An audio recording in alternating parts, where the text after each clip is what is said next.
35-40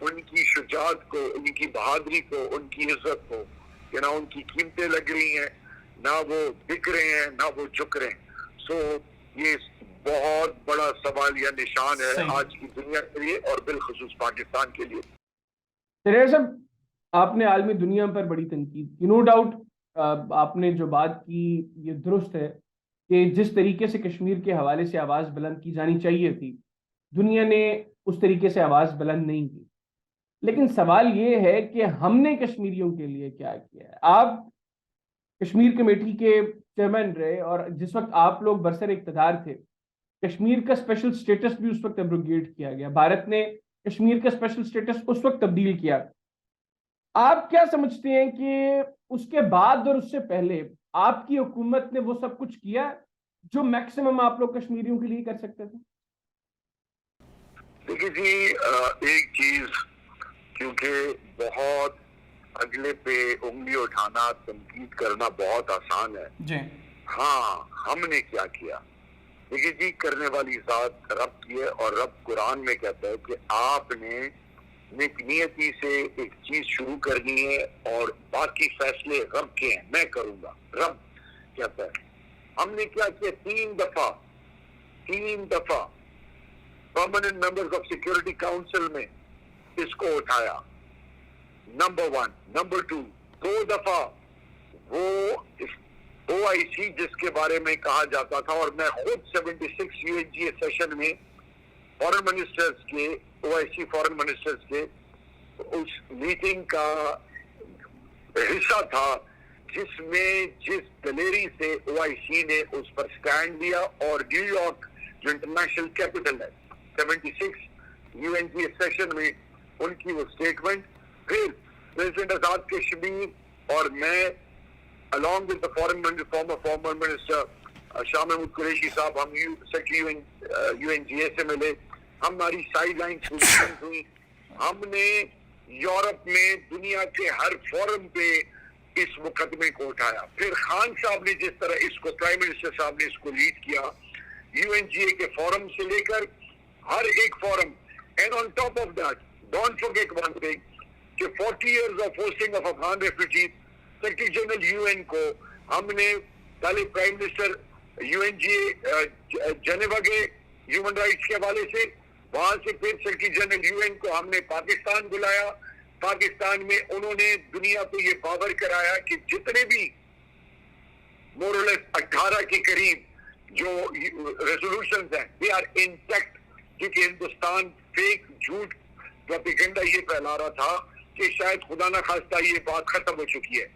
صرف میں آپ کو بتانا چاہ رہا ہوں کہ گلوبل لیول پہ انٹرنیشنل میڈیا, خاص کر وہ newspapers, Washington Post, New York Times, ان میں اداری آنا, ان میں ایٹراسٹیز, وہ باربیرک اپروچ جو یہ فاشسٹ گورنمنٹ کر رہی ہے, اور مودی کو جس طرح ایکسپوز کیا, اس کی مثال نہیں ملتی. اینڈ دین ہمارا یہ الٹیمیٹ پلان اور آبجیکٹو تھا کہ نو ٹاکس until unless کہ 5 August 2019 سے پہلے والا سٹیٹس بحال نہیں کیا جاتا. ہم نے دنیا کو بتایا کہ پہلے کیا تھا کہ مورل, پولیٹیکل اینڈ ڈپلومیٹک. ہم نے کہا نہیں, آفٹر ریووکنگ آف 35A and 370 اب یہ ڈیموگرافک ٹیررزم ہے, یہ جو سیج ہے, یہ اوپریشن ہے, جو یہ ٹیرنی ہے, اب اس میں ایک اور رخ, اب یہ جو ہے گلوبل لیول پہ یہ اب ایک ایسا ایٹم بم اور والکینو بن گیا ہے جس سے پوری دنیا کے امن کو خطرہ ہے. ہم نے دنیا کو یہ باور کرایا, میرے سابقہ پرائم منسٹر نے دنیا کو باور کرایا کہ Kashmir is a flash point, and flash point for a reason, کہ اس خطے میں ہندوستان, چین, Pakistan and if include Russia, 4 ممالک کے پاس نیوکلیئر ڈیٹرنس ہے, اور ایک ایسی حکومت ہے جو وہاں پہ مسلمانوں کو نہیں, کرسچنز کو, لوور کاسٹ ہندوز کو ان کی زندگی جیرن کر دی ہے. وہ نیتن یاہو کے اس فٹ پرنٹس کو فالو کر رہے ہیں جو پیلسٹائن میں غزہ جریکو میں ہوا. تو الحمدللہ ہم نے ہر فورم پہ ہندوستان کو ایکسپوز کیا. اور پھر سب سے important sports and culture, Kashmir premier league, ہم نے اسپورٹنگ میپ پہ ورلڈ کو as a buzz Indian cricket board نے آئی سی سی پہ پریشر ڈالا, اس نے کرکٹنگ فرٹرنیٹی کرکٹنگ نیشنز پہ پریشر ڈالا. انہوں نے اور تو چھوڑے South African player Herschelle Gibbs, Monty Panesar, ان پلیئرز کو روکنے کی کوشش کی. ہم نے کے پی ایل کروایا کہاں پہ؟ مظفر آباد میں.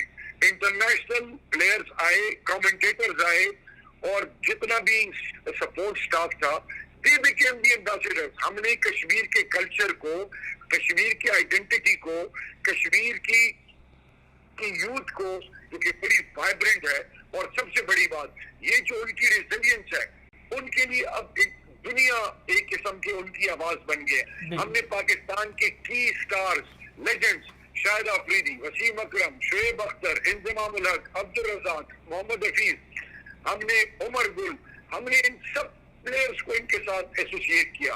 یہاں پہ بھی بات, اس کے علاوہ ایک اور چیز, ہم نے 365 ڈیز میں یو این کے تمام ہیومن رائٹس کے پوائنٹ آف ویو سے ہر دن کے حوالے سے کشمیر کو لنک کیا, اور کشمیر میں جو جینوسائیڈ ہو رہا ہے, جو ایٹراسٹیز ہو رہی ہیں, rape which has become a tool, ہم نے ہندوستان کا مسخ شدہ چہرہ دنیا کے سامنے رکھا. ایک اور چیز جو میں آپ کو یہاں پہ بتانا بہت ضروری سمجھ, اور وہ یہ ہے کہ ہم نے ایڈوائزری بورڈز بنائے.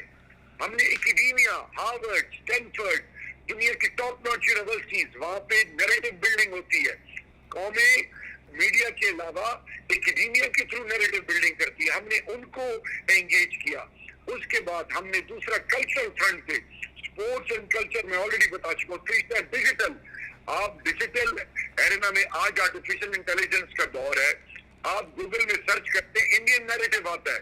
ہم نے ٹویٹر کو, فیس بک کو پارلیمنٹ پہ بلایا, ان کو انگیج کیا, ان کو اکاؤنٹیبل کہ آپ لیول پلینگ فیلڈ کیوں نہیں دے رہے. آپ کوئی کانٹینٹ آتا ہے, آپ کہتے ہیں کانٹینٹ ریموو کرو, یہ آئی ڈی بلاک کر دیتے ہیں, یہ کیوں کر رہے. اس کے علاوہ ہم نے P T A, Pakistan telecommunication authority کے چیئرمین, ان کو اور لیگل ٹیم کو ہم نے کہا کہ جی 220 ملین پیپل جو ٹویٹر, فیس بک, انسٹاگرام, اس پہ آپ لیگل ایکشن لیں کہ ہمیں لیول پلینگ فیلڈ کیوں نہیں مل رہی. یہاں پہ بھی پھر ہم نے 4 جو یوتھ ایمبیسڈر یونیورسٹیز میں بچوں کو ایجوکیٹ کیا, اویئر کیا کہ بھی لاگرز بنے, بلاگرز بنے, become a voice of the unheard.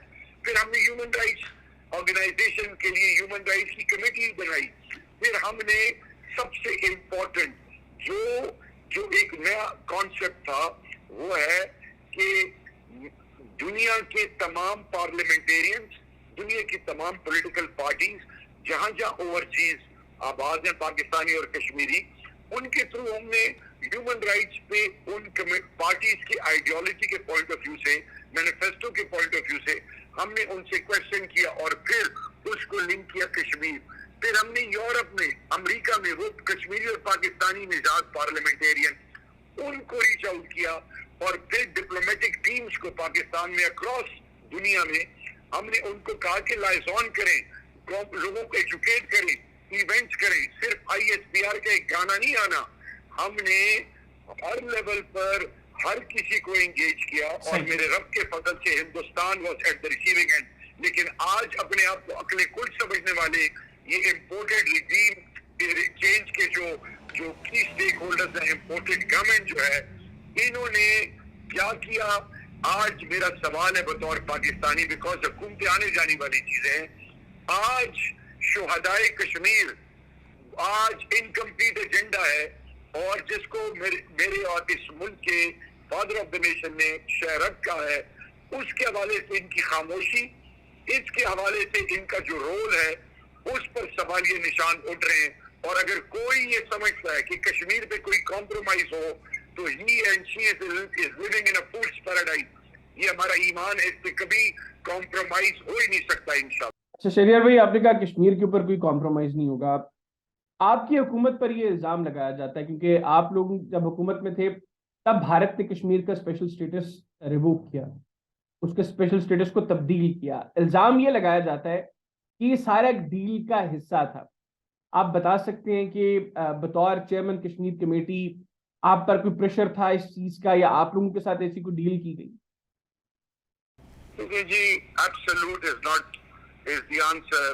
آپ کے پہلے کوشچن کا کہ nothing on earth can challenge us, nothing on earth can change our approach when it comes to Kashmir.